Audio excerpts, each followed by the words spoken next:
यानी ये उम्मीद कि बहुत जल्द ये रेस्क्यू ऑपरेशन खत्म हो जाएगा। लेकिन रेस्क्यू ऑपरेशन में जुटे अधिकारियों के मुताबिक सुरंग में जिस जगह पर फंसे हुए थे ये मजदूर, वहां तक के पाइप करीब करीब पहुंच चुका है।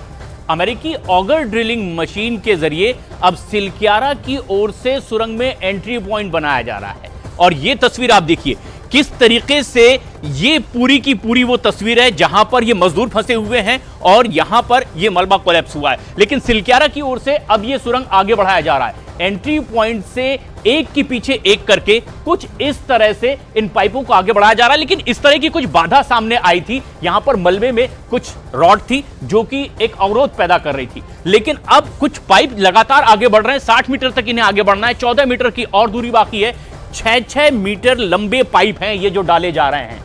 लेकिन रेस्क्यू ऑपरेशन में चुनौती तब और खड़ी हो गई जब बुधवार रात मलबे में ड्रिलिंग के दौरान ही सरिया आ गया था, जैसा कि हमने तस्वीर में दिखाया। और इसकी वजह से सुरंग में पाइप डालने का काम रोक दिया गया था जो लगातार आगे बढ़ता चला जा रहा था।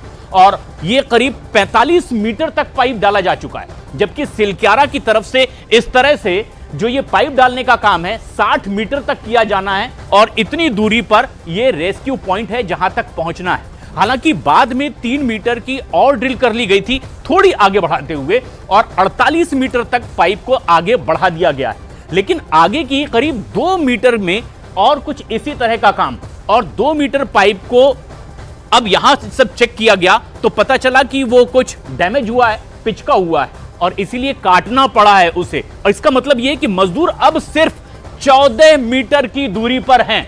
और ये एक अहम काम है जिसे बहुत जल्द पूरा कर लिया जाएगा। एक और बड़ी खबर आ रही है उत्तरकाशी से। रीमा हमारी सहयोगी मौजूद है। रीमा, क्या और बड़ी खबर? देश के किसी भी हिस्से में आपदा की स्थिति हो तो हमें सबसे पहले ख्याल आता है एनडीआरएफ की टीमों का। चाहे कोई भी आपदा की स्थिति हो, देश का कोई भी हिस्सा हो। और वही एनडीआरएफ की टीम जिसकी तस्वीर में अब से कुछ ही देर पहले आपको दिखा रही थी, एक बार फिर दिखा ही देती हूँ, उसके बाद उन्हीं से जुड़ी हुई चुकी बड़ी बातें हैं। तो एनडीआरएफ की टीमें किस तरीके से मुस्तैद है, ये वो टीमें हैं जो बैकअप प्लान के लिए है और कुछ टीमें अंदर रहती है, यानी उस टीम के साथ जो कि ऑर्गन मशीन का इस्तेमाल करते हैं। और इस बीच में एनडीआरएफ की कई बार टीमें जाती है। जिस दिन सरिया सामने आ गया था उस दिन किसकी बड़ी भूमिका थी? उस दिन एनडीआरएफ की ही बड़ी भूमिका थी, क्योंकि गैस कटर से उन्होंने ही सरिया को काटा था। और ये कैसे संभव हो पाया था? ये संभव हो पाया था, वो एक ऑक्सीजन सिलेंडर के साथ जाते थे सामने और उसके बाद उस ऑक्सीजन सिलेंडर के खत्म होने तक सरिया काटते थे और फिर बाहर आते थे। फिर दूसरी टीम जाती थी। इस तरीके से दो चेहरों ने, एनडीआरएफ के 2 महत्वपूर्ण चेहरों ने यह कदम उठाया था। और आज भी इनकी भूमिका बहुत बड़ी है। सब कुछ अंदर जा चुका है। तैयारियां किस तरीके से है वक्त वक्त पे हम आपको बता रहे हैं। लेकिन मैं सीधे अपनी सहयोगी प्रियंका का रुख करती हूं। प्रियंका, बैकअप प्लान के लिए एनडीआरएफ की टीमें मुस्तैद है कि जैसे ही सुरंग से बाहर निकालने की स्थिति होगी, हमारी एनडीआरएफ की वो एक्सपर्ट टीमें जो कि सीधे इनको लेकर जाएगी कहां पे? एम्बुलेंस के जरिए ऋषिकेश।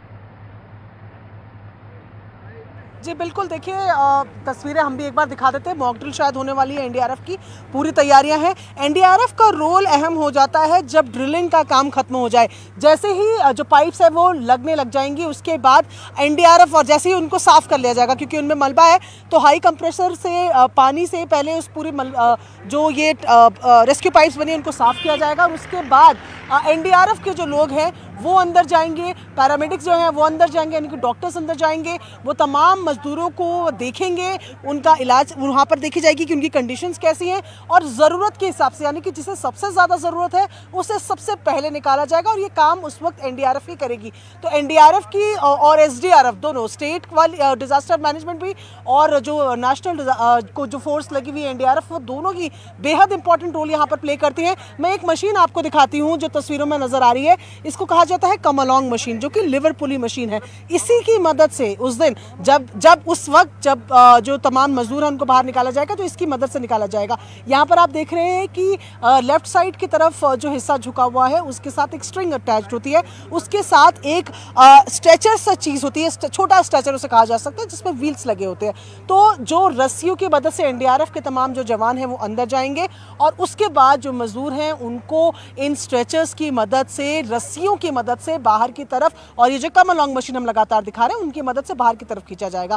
क्रॉल करके ये तमाम लोग घुटने के बल जाएंगे, एनडीआरएफ के तमाम जवान। लेकिन वहां पर जो मजदूर फंसे हुए हैं, क्योंकि आज 13वां दिन उनको हो गया, उनकी किस तरीके की स्थिति है, वो क्रॉल कर पाएंगे कि नहीं कर पाएंगे। और लंबा रास्ता है, क्योंकि हम 60 मीटर के पाइप की बात कर रहे हैं, यानी कि 60 मीटर के पाइप के अंदर से बात कर रहे हैं, तो ऐसे में वो चांस ही नहीं लिया जा रहा है। इसीलिए कहा जा रहा है कि व्हील वाले यानी कि पहियों वाले स्ट्रेचर में उनको बाहर लेकर आया जाएगा। और सबसे महत्वपूर्ण भूमिका एनडीआरएफ की हो जाएगी तब जब ऑगरिंग का काम खत्म हो जाएगा, जब ड्रिलिंग का काम खत्म हो जाएगा, जब 10 पाइप लग चुके होंगे, रास्ता तैयार होगा, 60 मीटर तक ये पाइप बिछाए जाएंगे। और उसका बहुत सिंपल सा कारण है कि एक एक पाइप की जो लंबाई है वो 6-6 मीटर है। ऐसे में 57 मीटर पर बताया जा रहा है कि ब्रेक थ्रू हो जाएगा। ठीक है प्रियंका, इंतजार है मजदूरों के बाहर आने का। दरअसल सुरंग से मजदूरों को सुरक्षित तरीके से बाहर निकालने की पूरी जिम्मेदारी एनडीआरएफ को सौंपी गई है। जानकारी के मुताबिक ड्रिलिंग का काम खत्म होने के बाद, या यूं कहें कि मजदूरों तक पाइप पहुंचने के बाद, उन्हें बाहर निकालना भी इतना आसान नहीं होगा। दरअसल इस वजह से पूरी तैयारी की गई है, क्योंकि देखिए जिंदगी की जंग जीत जाएंगे हम, ये हौसले बुलंद है। एनडीआरएफ की 15 सदस्यीय टीम है जो कि पूरी तरीके से मुस्तैद है। हेलमेट, ऑक्सीजन सिलेंडर और गैस कटर के साथ 2.5 फीट से ज्यादा चौड़े पाइप से अंदर जाएगी। तो गैस कटर इनके पास है, ऑक्सीजन सिलेंडर है, हेलमेट है, और फिर ये टीम अंदर जाएगी। इस टीम में डॉक्टर भी शामिल होंगे जो टनल में फंसे मजदूरों की जांच करेंगे। तो ये उपकरण इनके पास मौजूद है, डॉक्टरों की पूरी टीम है, और ऐसे में पूरी तैयारी के साथ ये टीम अंदर जाने वाली है। सुरंग के अंदर फंसे लोगों को बाहर के हालात और मौसम के बारे में जानकारी दी जाएगी। देखिए ये चौड़ा पाइप है जिसके जरिए एनडीआरएफ की टीम अंदर जाने वाली है, और पूरी बातचीत होगी, क्योंकि जो लोग अंदर हैं, इतने दिनों से अंदर है, उनको बाहर के बारे में, बाहर के मौसम के बारे में जानकारी दी जाएगी। और बाहर के तापमान से काफी ज्यादा अंतर होगा, अंदर के तापमान में और बाहर के तापमान में काफी ज्यादा अंतर होगा, और ये बताने की कोशिश की जाएगी। और ऐसे में मजदूरों को तुरंत बाहर नहीं निकाला जाएगा। देखिए तो ये एनडीआरएफ की टीम है जिसमें डॉक्टर्स भी हैं। और फिर ये सबसे ज्यादा अहम हो जाता है, जो अगला पॉइंटर हम आपको बताने वाले हैं, उन मजदूरों को बाहर निकालना होगा जिनकी हालत सबसे ज्यादा खराब होगी। मजदूरों को कमजोरी महसूस होने पर उन्हें पाइप के पहिए यानी कि ट्रॉली की मदद से उनको बाहर निकाला जाएगा। जिनकी हालत पहले ज्यादा खराब होगी उनको पहले निकाला जाएगा, और फिर एक एक करके सारे मजदूरों को बाहर खींचकर ये ट्रॉली निकालेगी। और इसमें व्हील्स है, और मेरी सहयोगी इस वक्त ग्राउंड जीरो पर मौजूद है। इस वक्त की बड़ी खबर रीमा के पास आ रही है, सीधे उनके पास चलते हैं। ग्राउंड जीरो,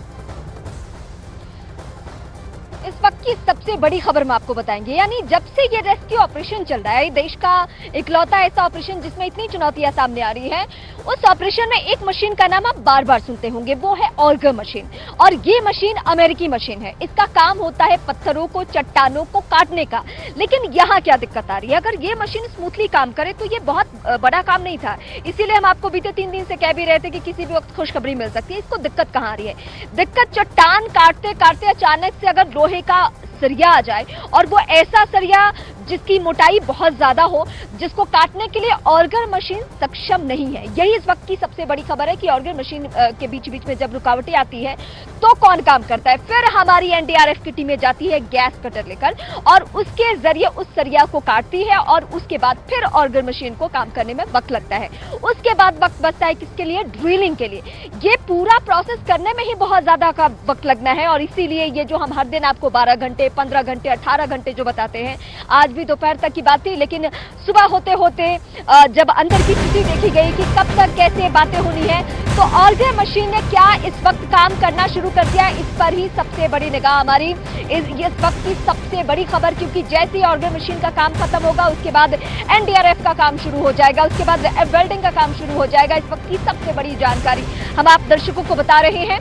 तो ये ऑपरेशन, रेस्क्यू ऑपरेशन, जिसके बारे में आज फिर कहा जा रहा है, आज सुबह से ये कहा जा रहा है कि आज शाम तक ये ऑपरेशन सक्सेस हो सकता है। मैं सीधे अपने सहयोगी अंशुल का रुख करती हूँ। अंशुल, 2 बड़ी बातें होनी है, एक तो ऑर्गर मशीन का स्मूथली काम करना, और उसके बाद जाकर वेल्डिंग, और वेल्डिंग के बाद इन सारे मजदूरों का एनडीआरएफ के जरिए बाहर आना।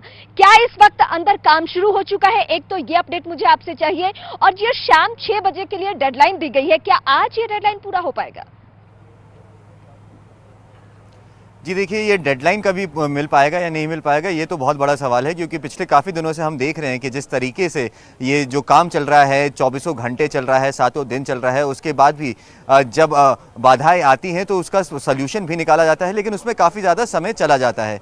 आज की बात करें तो आज ये नई सुबह एक नई उम्मीद लेकर आई है मजदूरों के लिए भी और उन रेस्क्यू वर्कर्स के लिए भी जो पिछले 13 दिन से लगातार जी तोड़ मेहनत कर रहे हैं ये सुनिश्चित करने के लिए कि ये सारे लोग सेफली बाहर आए। अगर इस वक्त क्या हालात है टनल के अंदर मैं आपको बताऊं तो जैसा कि आपने बताया कि ऑगर मशीन के प्लेटफॉर्म में दिक्कत आई थी कल रात को, उस प्लेटफॉर्म को दोबारा स्टेबलाइज कर दिया गया है। इस वक्त जो ऑपरेशन चल रहा है उसमें जो 800 mm की पाइप जो डाली गई थी वो पाइप एक्चुअली आगे जाकर के बेंड हो गई थी, जिसकी वजह से जो ये पूरा ऑपरेशन है काफ़ी ज़्यादा खतरे में आ गया था। तो अब जो रेस्क्यूअर्स ने ये फैसला लिया है कि करीब 1.2 मीटर का जो लेंथ है उस पाइप का जो मुड़ गया था वो जब मेटल शीट्स आई थी ऑगर मशीन के सामने, तो उसको पहले काटा जाएगा। और उसको काटना बहुत आसान काम नहीं है क्योंकि वो मलबे के अंदर दबा हुआ है, तो उसे छीला जा रहा है, लेयर बाय लेयर उसको पील किया जा रहा है, तो उसमें करीब 1 से 1.5 घंटे लगेंगे। और जब ये काम पूरा हो जाएगा तो वो 1.2 मीटर का जो एरिया खाली हो जाएगा, उसके बाद इस पाइप को